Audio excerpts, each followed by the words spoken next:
feminist and European politician from the area of Alsace that comes from the German river Ill. Don't know if you know about the Illies or the Illuminati in this case. Very interesting point. The biggest city in this region is Strasbourg. We'll return to this later. Louise Weiss was a suffragette and founded the association La Femme Nouvelle. This is the new woman. I don't know if you guys have heard some of the presentations by Jordan Maxwell. He talks about the new man. Well, this lady brought in the idea of the new woman. Really interesting stuff. In 1979, she was elected to the European Party, etc. You might get the idea here. So just interesting side note. So look at the European Parliament again, this same building, Louise Weiss building in Strasbourg. There it is. Tower of Babel, the famous painting by Peter Bruegel the Elder, Flemish artist. And let's combine them. This is the Tower of Babel. I don't know, you might have seen this before. What are these guys up to here? What is the implication here? They even left it kind of unfinished, as it were, just as this depiction of Peter Bruegel in the Tower of Babel. As a work in process. The great work in that sense is in process. And if you think I'm just out and finding things that aren't there, this is a poster from the European Union themselves, which incorporates the whole idea. Europe, many tongues, one voice. That's the whole idea of Tower of Babel. They're splitting up the languages and all that stuff too. So what's going on here? It's this biblical prophecy being fulfilled. If you read from Professor Arthur Noble, he writes on Ian Paisley's website, European Institute of Protestant Studies, Roman Catholic imagery is endemic in Europe and has been enthusiastically embraced by the European Parliament. It has starting similarities to the prophecies of Daniel chapter 2 and Revelation chapter 17, which theologians from Wycliffe to Spurgeon have consistently identified as representing papal Rome. They depict a latter-day political union which in its final form will consist of 10 nations or groups of nations dominated by a power which sits upon 7 hills, Rome. This vision is of a great whore riding the beast with 7 heads and 10 horns and bearing the name Mystery, Babylon the Great, the mother harlots and abominations of the earth. Today this prophecy is being fulfilled before our very eyes. Europe is Vatican inspired and Vatican controlled. This is what I call, in that sense, the Armageddon program. It's part of the Apocalypse program. I personally don't believe that it's prophecy being fulfilled. I think it's the blueprint, if you will, of the Bible that is being implemented here. They're using these symbols and powerful messages to some way to bring these things in. In some cases, there might even be people out there who are anticipating this because of the consequence, the return of Jesus and all that stuff too. So they're using these potent and powerful symbols to portray this. Strasbourg, as we mentioned before, the head of the European Parliament, Louise Weiss building. Interesting design, by the way, similarity. The seat of the Council of Europe, which is, is here. Eurocorps, the new army that is being built up as well. Strasbourg overall is very important. In Fire in the Minds of Men by James H. Billington, he discusses how the revolutionary movement basically started and has its roots in Strasbourg, actually. And that's why I think they placed the buildings here as well. It was an imperial city important to the Carolingian Empire and was the center of humanist scholarship and early book printing in the Holy Roman Empire. A lot of things to say about Strasbourg overall. At one point, even the spire of the cathedral in Strasbourg was replaced by a Phrygian cap, or a tin Phrygian cap was placed on top of it, for those who know the symbolism of the Phrygian cap. There it is up there, in case you didn't know that. And it dovetails with the revolutionary movement, the Age of Enlightenment. The woman again, look at that, that's the image, the famous image from, who was it now again here? Lacroix, I think it's painted this. Liberty leading the people. She's bare-breasted again, like the Minoan goddess statuette. In her arms she holds a flag and a gun, or rifle, instead of the 2 snakes. But very similar. She's wearing the Phrygian cap as well. Look at this socialist symbol here, or communist symbol. The Roman olive branches behind, the 5-pointed star of Lucifer in that sense that we talked about before, and the white hand getting ready to clutch the torch of enlightenment, as it were, in that sense. We're talking about the Illuminati here in one sense. Although he set up shop in Bavaria, I think that a lot of the ideas that he got stems from Strasbourg, actually. So much to say, but we'll move on for now. The All-Seeing Europe.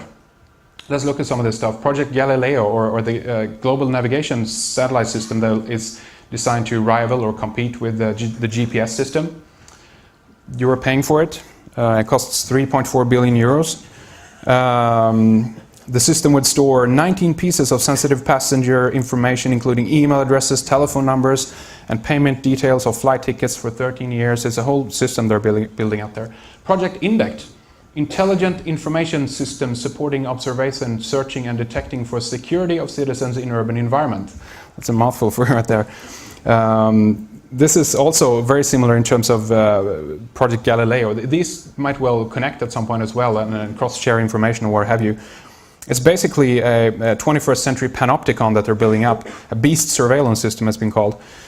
That monitors everything from websites to discussion forums to peer-to-peer networks, individual computer systems, in order to detect what they call abnormal behavior, whatever that is, and suspicious behavior in that sense, by analyzing the pitch of people's voices as well as the way your body moves. You know, you pay for it as well, by the way.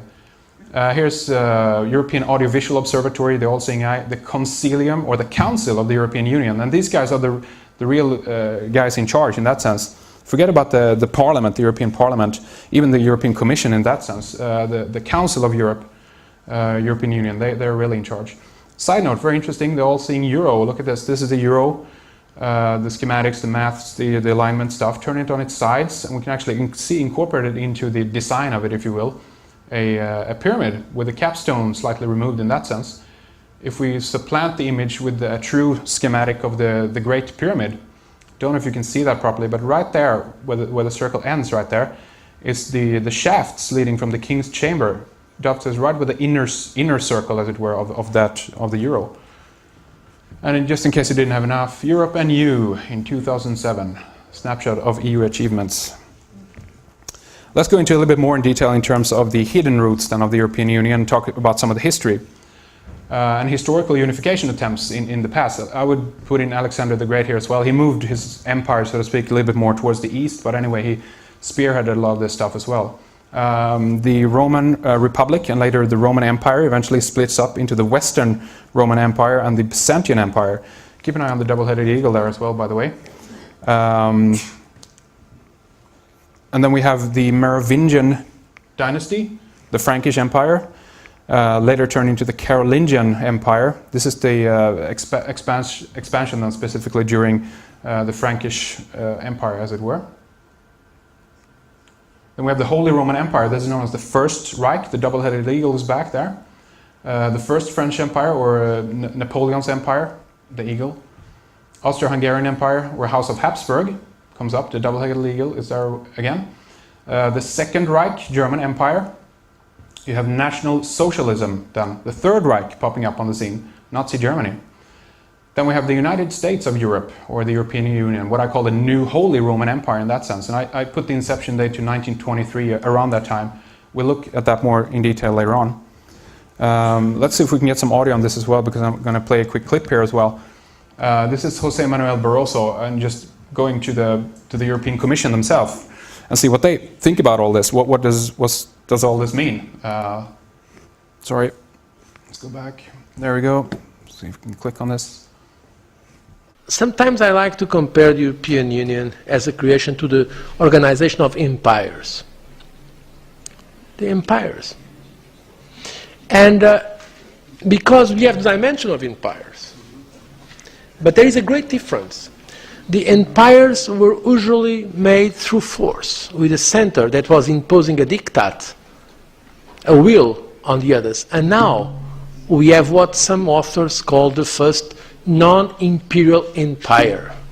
We have, by dimension, 27 countries that freely decided to work together to pool their sovereignties, if you want to use that concept of sovereignty, and work together to add value. I believe it's a great construction, and we should be proud of it. At least we in the Commission are proud. I'm sure they are. I'm sure they're very proud. Sounds lovely in one way at the end there, but at the same time I think that they are, creating a kind of a European monoculture in that sense. He's talking about sovereignty here.